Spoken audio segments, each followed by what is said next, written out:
से हमारी बहनें बैठी है और पूरे प्रदेश के अंदर जो आशा वर्कर्स की डिमांड है वो बहुत जायज़ डिमांड है। 4,000 रुपये उनको वेतनमान दिया जाता है और किसी भी प्रकार के कोई भत्ते, रिटायरमेंट सर्विसेज के बाद उनको जो मिलना चाहिए, कहीं भी जो सरकार का काम है, सरकारी अपने एम्प्लॉयज़ के लिए सरकारी सुविधाएं देना, हमारी आशा बहनों के लिए कहीं भी नहीं है। और इसलिए ये पिछले 75 दिन से ये आंदोलन कर रही हैं। आज हमने पहले भी लगातार हमारी कांग्रेस पार्टी ने समर्थन देते आ रहे हैं। चौधरी भूपेंद्र सिंह हुड्डा जी का भी यही आदेश है कि हमारी बहनों के साथ आपने कंधे से कंधा मिला के खड़ना है और उनकी लड़ाई में हमेशा सहयोग देना है। तो उनके आदेश पे, उनके नेतृत्व के अंदर कांग्रेस पार्टी का एक एक जन हमारी बहनों के साथ है, आशा वर्कर्स के साथ है। और हम डिमांड करते हैं सरकार से कि जल्द से जल्द इनकी मांगें पूरी कीजिए। आज आप समझिए कि नवरात्रों के वक्त जब बहनों को अपने घरों में होना चाहिए, पूजा पाठ में होना चाहिए, इनको अपने हकों की लड़ाई लड़नी पड़ रही है और इनको पूजा में तिलक की बजाय यहाँ पुलिस की लाठियाँ मिल रही है। इस प्रकार की जो तानाशाही सरकारें हैं वो कभी रहती नहीं हैं। उन पे जब आज तो वो डंडा चला रही हैं, जिस दिन इनकी अंगूठा चलेगा, जिस दिन इनकी कलम चलेगी आशा वर्कर्स की, हमारी बहनों के जिस दिन आदेश ये लिखेंगी, उस दिन तख्ता पलट होगा, राज के राज पलट दिया करते हैं। ये इस प्रकार के अगर आंदोलन को ये लाठियों से, बहनों की लाठियों से पिटाई करते हैं, धक्का देते हैं, धक्का मुक्की करते हैं, ये सहन नहीं होगा।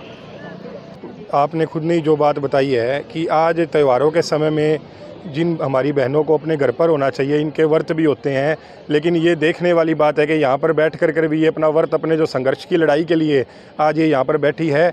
खट्टर सरकार को, दुष्यंत चौटाला जी को मैं कहूँगा कि डूब के मर जाना चाहिए कि तुम ये चीज़ें देखो कि सड़कों पर, क्योंकि खट्टर को जब पता लगे ना, जब उनका कोई घर परिवार हो, 4,000 से कोई घर नहीं चलता। वो वक्त और था, आज वक्त और है। आज आपने सिलेंडर के क्या रेट कर रखे हैं और महंगाई किस दौर से आज हम गुजर रहे हैं, महंगाई देखिए कितनी आगे है। तो उस हिसाब से इनको आज इनका रेट भी, इनको जो आए हैं इनकी, उस हिसाब से वो भी होनी चाहिए। चाहे इनकी रिटायरमेंट की बात हो, उनका भी कोई सिस्टम होना चाहिए। लेकिन ये कोई सिस्टम बनाने पर नहीं है, ये तो सभी को सड़कों पर उतारू करने पर उबारू हो चुकी है। लेकिन वही बात है कि जो एक जब घमंड होता है वो रावण का भी नहीं रहा, घमंड खट्टर साहब का भी नहीं रहेगा, घमंड दुष्यंत चौटाला जी का भी नहीं रहेगा।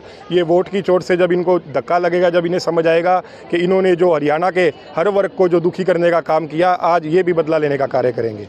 ना करना पड़ा, लेकिन एक समय होता था, संघर्ष होता था 5 दिन का, 10 दिन का, 15 दिन का। उसके बाद कोई प्रशासन का अधिकारी आता था या सरकार का भी कोई नुमाइंदा आता था। लेकिन बात कीजिए 75 दिन आज हमारी आशा वर्कर्स बहनों को हो गए हैं। चाहे किसान आंदोलन को लोग सालों साल आंदोलन करना पड़ा, इनके कोई फ़र्क नहीं पड़ता, इनको असर ही नहीं है। जब हमारे दीपेंद्र हुड्डा जी भी बताते हैं, जब किसान आंदोलन चल रहा था, जब एक अकेले मात्र सांसद थे जिन्होंने इनकी आवाज़ उठाने का काम किया, बाकी लोग वहाँ बैठ कर के सांसद मजाक उड़ाते थे, तो इनके कोई फ़र्क नहीं पड़ता। लेकिन ये डंडा मारते हैं, जैसे कि हमारे विधायक जी ने बताया, ये डंडे से बदला लेते हैं। और जब हमारा बदला लेने का समय आएगा, जब अंगूठेगा, जब वोट की चोट से बदला लेने का काम करेंगे, इन्हें बाहर करने का काम सभी आशा वर्कर्स और हर वर्ग इनको बाहर करने का कार्य करेगा। ये 24 घंटा का पड़ाव था दुष्यंत जी के कोठी के आगे। तो ये हमारा स्टेट से रात को मैसेज आया था कि मुख्यमंत्री ने डेलीगेशन को बुलाया है, 3 बजे मीटिंग है, वो बताएंगे भी नोटिफिकेशन जारी करेंगे या नहीं करेंगे। हमारी आशा वर्कर बहनें जो 1:30 बजे तक धरने का हमारा टाइम है, उस टाइम तक रहेगी। हम बाद में धरने की छुट्टी करेंगे। और जो हमारा डेलीगेशन 3 बजे बुलाए हैं उन्होंने, तो हो सकता है लेट तक वार्तालाप हो, तो वार्तालाप तक हमारी आशा वर्कर नहीं रुकेगी। तो जो भी समस्या का समाधान होगा, तो उसके बाद में हम देखेंगे कि हमारे समस्या का समाधान या हमारा फैसला हमारे हक में आए या नहीं आए। अगर आएगा तो ठीक है, नहीं आएगा तो वही संघर्ष जारी रहेगा। क्या लगता है, पहले भी कई बार टेबल टॉक हो चुकी है, उस समय जो हल है नहीं निकल पाया, क्या लगता है इस बार निकल पाएगा कोई ना कोई हल?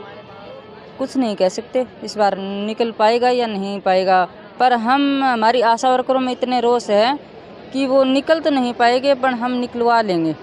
अगर नहीं निकलेगा तो 30 अक्टूबर को जो हमारा दिल्ली में संसद का घेराव है, हमारी 100% आशा वर्कर जो पूरा हरियाणा के 20,000 आशा वर्कर है वहाँ कूच करेगी।